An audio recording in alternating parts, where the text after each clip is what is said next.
Perguntas e respostas 8. Perguntas e resposta 8. Baseado no livro A Imensidão dos Sentidos, Francisco do Espírito Santo Neto. Muito bem, nós usamos direitos os nossos sentidos. Temos mais algum sentido a ser usado, posto em prática? Muitos de nós vivemos inconscientes da sutileza e alcance dos nossos órgãos sensoriais. Os 5 sentidos humanos são a base de todas as percepções físicas, mas, quando somamos a ele o 6º sentido, não só experimentamos um maior grau de consistência existencial, como também passamos a descortinar os mistérios da vida invisível. Se cada um de nós concentrasse mais atenção em seu mundo interior, utilizando as sensações como guia ou caminho, com certeza encontraria maior sentido para a sua existência. Deus não poderia dar-lhe ao homem lógico um guia mais seguro do que a sua própria consciência. Para desenvolver a mediunidade, é necessário inicialmente aprender a comunicar-se com os próprios sentimentos, para a partir daí encontrar com os outros, com as outras pessoas encarnadas ou não só com os desencarnados. Analisar as faculdades mediúnicas apenas pelo aspecto intelectual é muito diferente do que vivenciá-las sensorialmente. Da mesma forma que não obtemos um real conhecimento da vida marítima, estudando-a através de um atlas geográfico, e sim mantendo estreita relação com os mares e oceanos. São os produtos do entendimento recolhidos na jornada de um caminhante que faz as suas reflexões.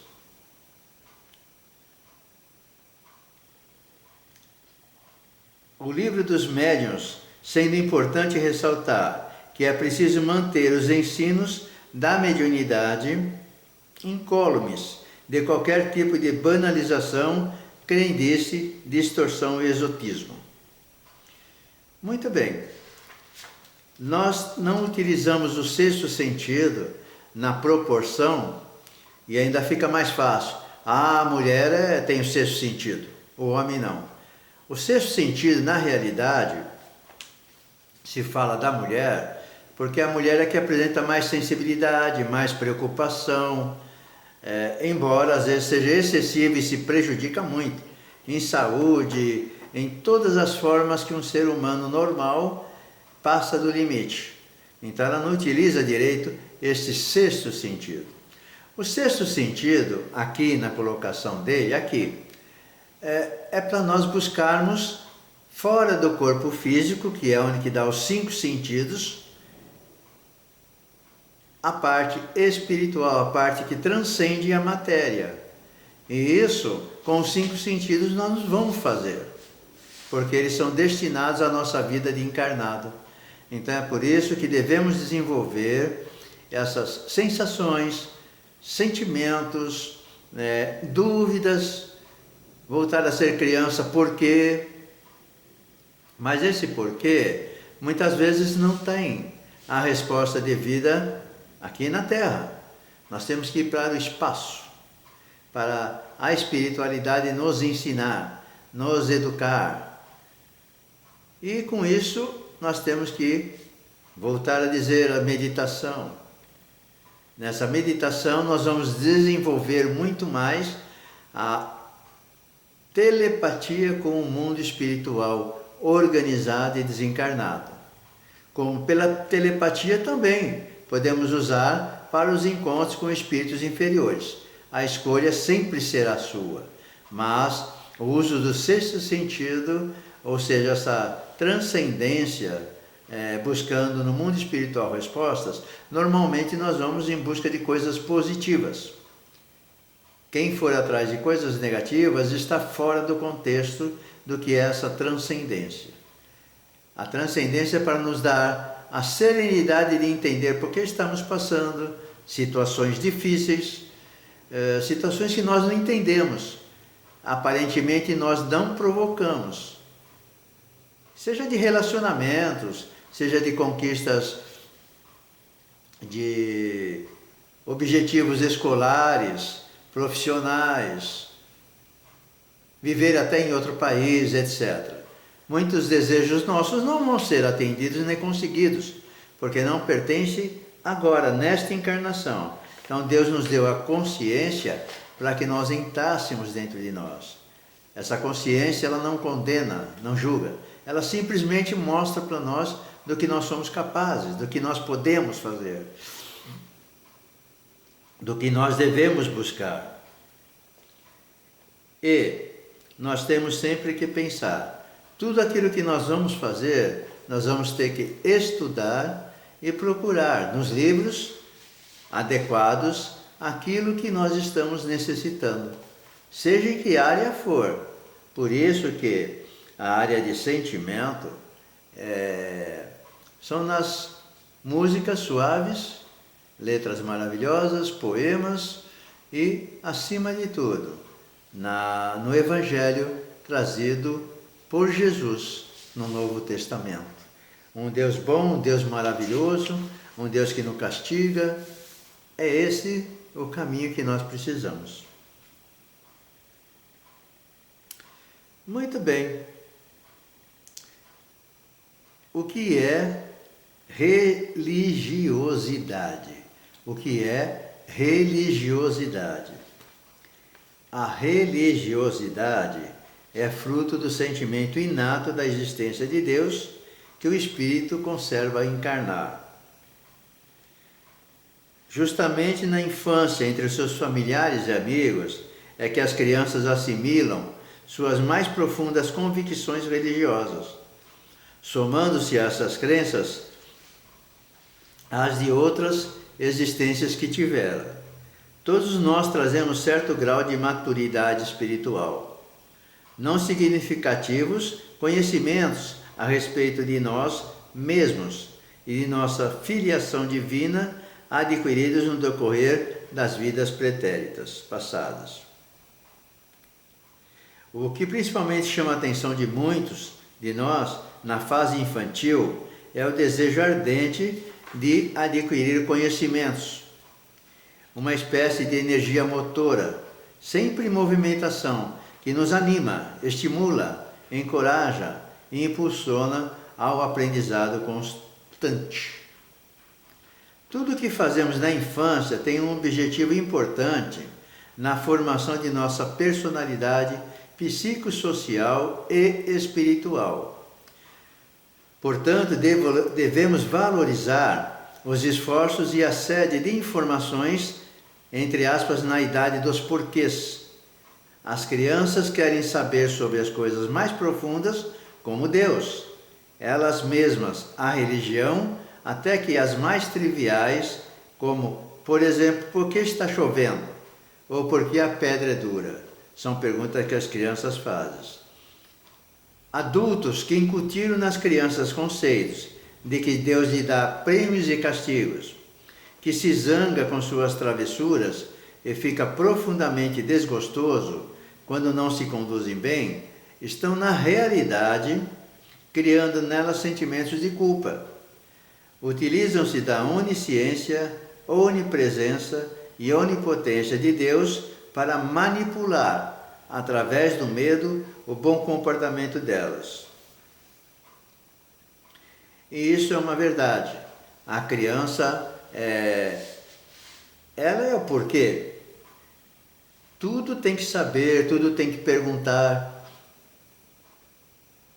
Quem foi pai ou teve experiência de estar com criança, vivendo, convivendo, tinha a hora que nós falávamos assim, chega de porquê. Mas por quê? Porque está na hora de você dormir, está na hora de você tomar banho. Então nós arranjávamos não seria uma desculpa, uma forma de fazer com que ele parasse de perguntar por quê, porque a cada resposta que nós dávamos, ele tinha um porquê. Porque ele está em formação e não tem o vocabulário, não tem o entendimento de uma frase longa que nós temos. Então é por isso que a criança avidamente vai atrás de perguntas. E essas perguntas é que dão a estrutura para nós depois de adultos. Mas os adultos, normalmente, eles mostram que a criança tem medo, como nós adultos temos medo. Ah, você vai fazer arte, então eu vou te dar injeção. Ah, Deus vai te castigar. Você vai ter pesadelo. Com outra palavra. Enfim, coloca-se um medo enorme nas crianças. E as crianças vão crescendo. Aquelas informações obtidas, aqueles desmerecimentos do seu caráter, da sua personalidade, da sua forma de agir, pensar, vão ser marcantes no futuro. Então é por isso que nós não devemos desmerecer a criança que está em formação, responder os porquês com sinceridade, não com a profundidade de um adulto, ok? Mas dá uma ideia do que ele está perguntando. E antes de responder, presta muita atenção, antes de responder a qualquer pergunta de uma criança, que não seja de um fato ocorrendo ali no instante, pergunte para ele o que ele quer saber. Porque nós vamos responder vários assuntos daquela pergunta. Só que ele não quer saber essa profundidade, essa diversidade. Ele só quer saber por que você está chorando. Da onde vem a lágrima? Como ele falou, a pedra dura por quê? Você vai dar uma aula de ciência para ele e de outras perguntas que há, genética, física, etc. Nós vamos dar para ele? Não, não tem condições. Então tem que achar um termo popular que diga para ele. E se não achar, falar assim, ela é assim, porque Deus criou. E ela tem a sua utilidade assim. E arranja uma forma de dizer que a utilidade ela tem, porque nós sabemos. Assim como os perigos que uma pedra arremessada pode fazer. Então, tudo na vida tem respostas. Respostas simples, sem colocar medo, nem em criança, nem em adolescente, nem pessoa adulta e muito menos em pessoas com uma certa idade. Porque essa pessoa com uma certa idade já apresenta alguma deficiência, ele vai ficar apavorado e nós não podemos fazer isso. Isso é uma falta de caridade tremenda com o ser humano.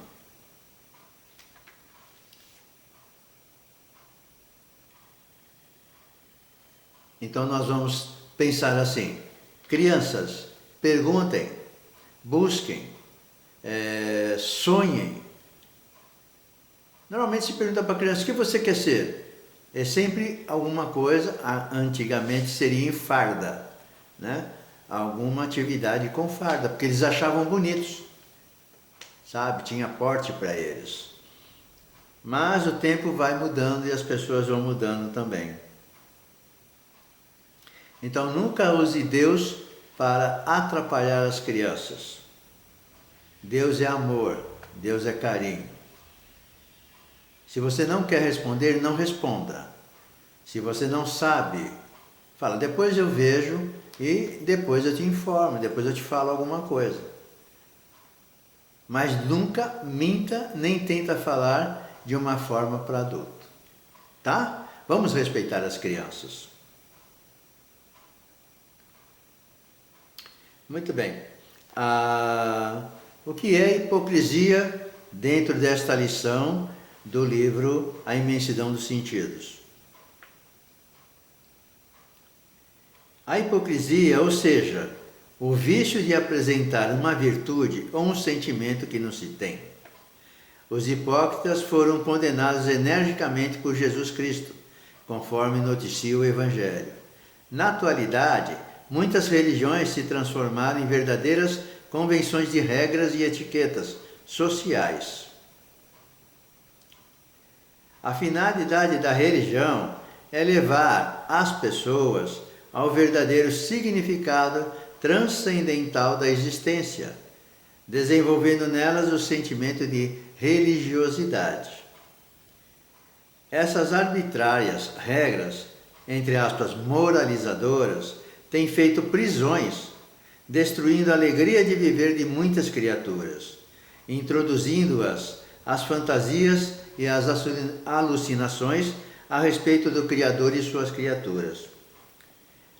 A atitude idolatra supõe que certas pessoas são seres divinos, outras não. Algumas estão acima das contingências humanas, providas de uma perfeição inatingível, mensageiros do alto, privilegiadas e infalíveis, enquanto que outras são subestimadas, incapazes e aparentemente desprovidas de valores inatos. Ao convertermos as criaturas em mito, supervalorizamos os outros, em virtude disso, desvalorizamos nosso poder interior. Declaramos-nos impotentes para evoluir, ficando dependentes da boa vontade dos supostos eleitos. Muito bem. Isso acontece muito, né? Acontece bastante.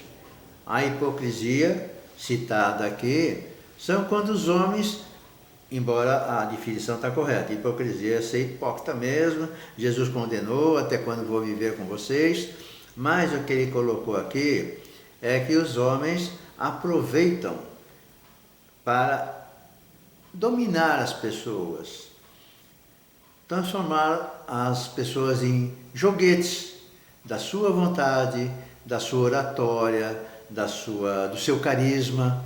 E isso hoje é demais em todas as religiões, em todos os encontros, em tudo que se reunir pessoas, sempre vai aparecer pelo menos um hipócrita. E ele é capaz, porque ele estudou de alguma forma, não é faculdade. Ele estudou os acontecimentos da vida, as relações dos seres humanos, a religião, Deus, mas ele vai fazer tudo aquilo de uma forma que lhe interessa. Então ele vai mostrar que ele é uma pessoa capacitadíssima e tem argumentos muito bons para ser conversado, para ser determinantes, e com isso atraem as pessoas. Ao atrair as pessoas esquecem que elas têm que viver a sua vida, têm que gostar delas, têm que cuidar delas. E depois sim, aprendeu a amar, vai fazer o que Jesus falou: ame a Deus sobre todas as coisas e ao próximo como a si mesmo. Não adianta amar o próximo se você não se ama. Não adianta amar a Deus sobre todas as coisas se nós discordamos de certas coisas que Deus criou. Por exemplo, se põe muita regra moralizadora, como se quem está pondo essas regras consegue executá-las. Não consegue. Então, disciplina, organização, regras, normas tem que ser para o equilíbrio, para a disciplina, para o compromisso das pessoas aceitarem suas funções e para a casa estar à disposição das pessoas que a buscarem. E também a religião, ela deve levar à busca de Deus. E para buscar Deus, nós vamos ter que fazer uma viagenzinha, entre aspas, espiritual, seja no sono, ou seja, acordada nas nossas preces, e pedir esse socorro, esse auxílio. Então, por isso que às vezes nós adormecemos um pouco, não dormimos, quando não é a hora do sono. Nós adormecemos pensando, conversando com Deus, e de repente acordamos, nossa, parece que eu dormi, às vezes perdemos até a noção que dia e hora nós estamos. Isso é perfeitamente normal, não é assustador não, tá? Desde que não vire uma rotina total. Então não vá atrás de Deus toda hora, todo instante, 10 vezes por dia, não. 3 vezes por semana, 2 vezes por semana, Está ótimo. Esse buscar Deus que nós estamos falando é você se recolher com você. Dar um tempo para se encontrar, para olhar o que precisa ser modificado e trazer o seu potencial e pôr em prática, para não ser dominado pelos hipócritas, pelas pessoas que só têm interesse em lucros materiais, espirituais, e hoje está muito cheio disso, porque as pessoas estão desesperadas, necessitadas. E quando se coloca pessoas que são mensageiros do alto, pessoas elevadas, pessoas que não têm possibilidade de erros, nós ficamos abaixo dessas pessoas. Não é verdade.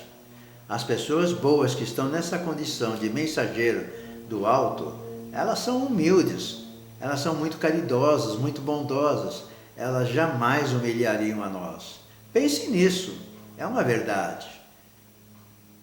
E nós conhecemos vários, independente de religião ou sem religião, seita, credo, etc.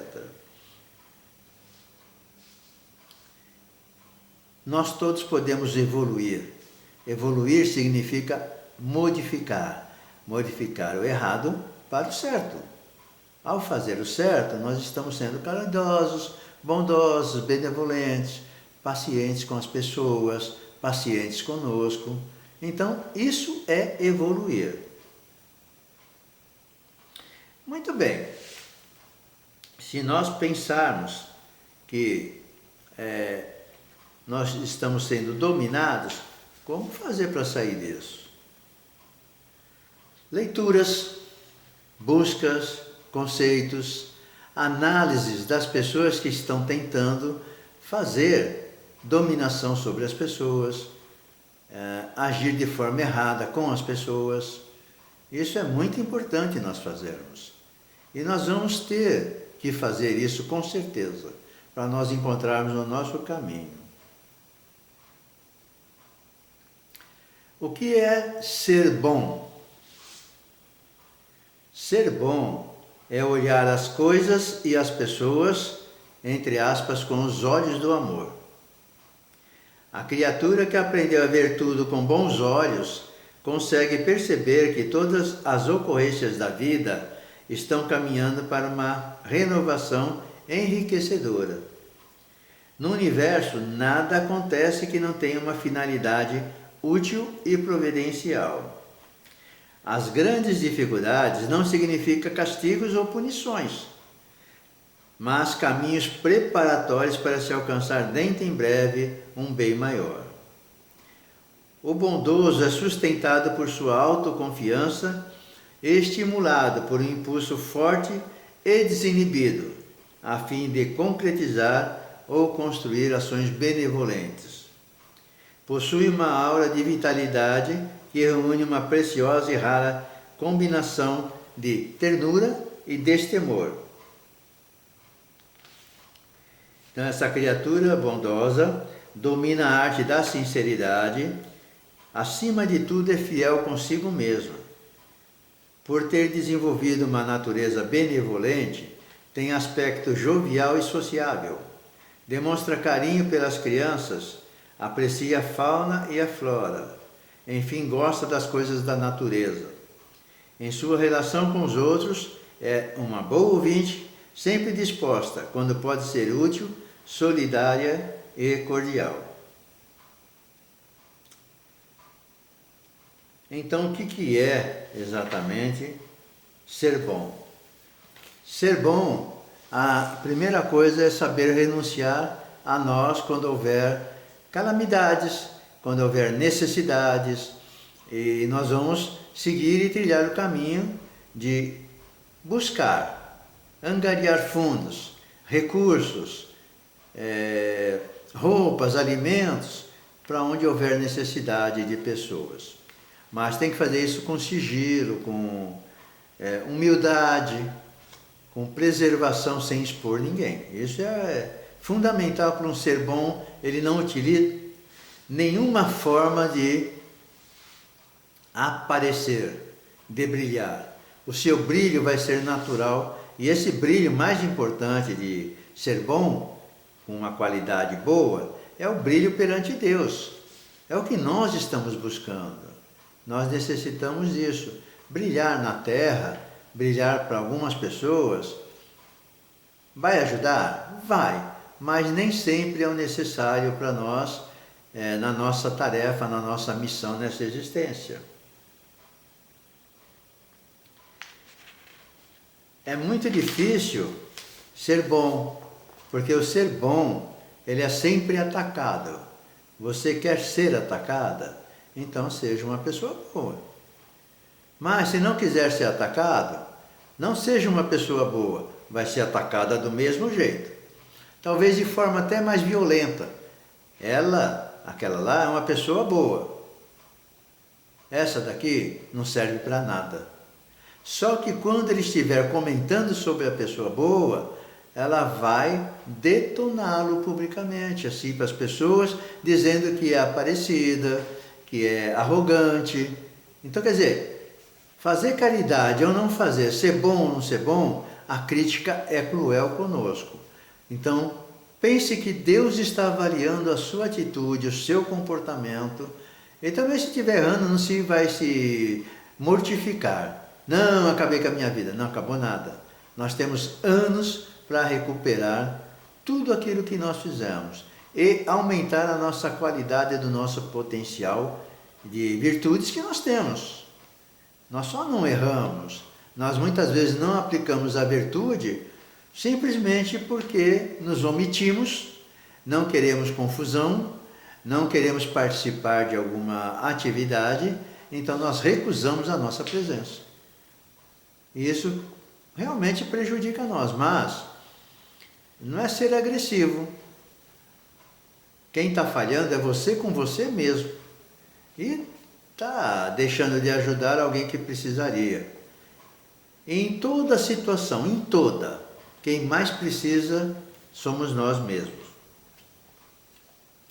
Aí sempre nós ficamos perguntando, né, por que as pessoas não agem diferente? O que é agir diferente para você? Agir diferente é dormir cedo e acordar cedo. Tá. Por que é diferente dormir cedo e acordar cedo? Porque vai descansar, vai relaxar, vai ter saúde, vai ter disposição. Tá bom. São lógicas. Por que a pessoa que dorme tarde para você, ela não vai conseguir? Porque ela fica fazendo hora para dormir, não quer dormir, tem medo de dormir, foge do sono, enfim. Eu não sei dizer porque ela dorme tarde, ela poderia dormir cedo. Então, como nós não entendemos, não sabemos por que ela dorme tarde, não sabemos se ela precisa menos de sono, horas do que nós. Então nós devemos exatamente apreciar, analisar, avaliar e conversar com a pessoa. Você está dormindo pouco, isso vai te fazer mal. Mas, quando nós dissermos isso, nós sabemos exatamente o que está acontecendo com ela. Não só de problemas, mas de necessidade de horas de sono. Então nós precisamos ficar muito atentos nisso, né? As pessoas não ficam atentas nisso, elas ficam perambulando pelas coisas e achando-se que vai fazer alguma coisa. Nós só vamos fazer algo para nós quando nós realmente usarmos o nosso tempo, o nosso eu, quando entender que a caridade é tudo. Caridade sem exceção, porque a caridade nos levará a lugares altíssimos no reino de Deus. E é isso que nós devemos ter em mente. E nós sempre perguntamos: Deus, por que pediste muito a mim, se eu não sou capaz? Quantas vezes nós perguntamos isso? Mas na verdade, Deus diz assim: tá, o que é que você quer saber que você não é capaz? Você acha que eu te pedi muita coisa? Você acha que Você tentou escolher muitas atividades, muitos problemas para evoluir e eu autorizei? Não, Deus, não é isso que eu quis dizer. Eu quis dizer assim, por exemplo, que é difícil para você falar porque você não entende, não é isso? Ah, sim, às vezes eu me conformo, às vezes não aceito, às vezes eu rejeito. Imagina eu escolher essa vida, imagina eu ter a inteligência que o Senhor espera de mim. E Deus nos pergunta, quanto de inteligência você acha que eu propus para você me ajudar? Lógico que nós todos, pelo nosso orgulho, nossa vontade de ser heróis, falamos assim, uma inteligência fantástica. Deus falou, não. A inteligência que eu preciso de você nesta encarnação, no local que você está, na missão que você está, é simplesmente ser uma pessoa inteligente para ouvir, inteligente para ajudar, inteligente para servir. Mas eu quero evoluir, eu quero estar próximo a ti. Você estará fazendo com simplicidade, usando a sua inteligência, a sua bondade, que virá juntamente com as atitudes, os pensamentos. Nada disso vai te afastar de mim, como nada eu peço aos meus filhos que eles não tenham condições de fazer. Se está tendo dificuldade, está faltando ensinamentos, orientações, buscas, aprendizados, experiências na prática. Vá atrás disso. Você pode, você consegue. Essa conversa que Deus tem sempre conosco, quando nós queremos parar, quando nós queremos desistir, como dizemos que nós não somos capazes. Vamos ser capazes? Vamos procurar realizar tudo o que Deus pede para nós? Deus só pede que nós sejamos bons. Pronto, está resolvido. Então hoje nós ficamos por aqui, usando o livro A Imensidão dos Sentidos, e esperamos que vocês gostem. Tá bom? Um abraço.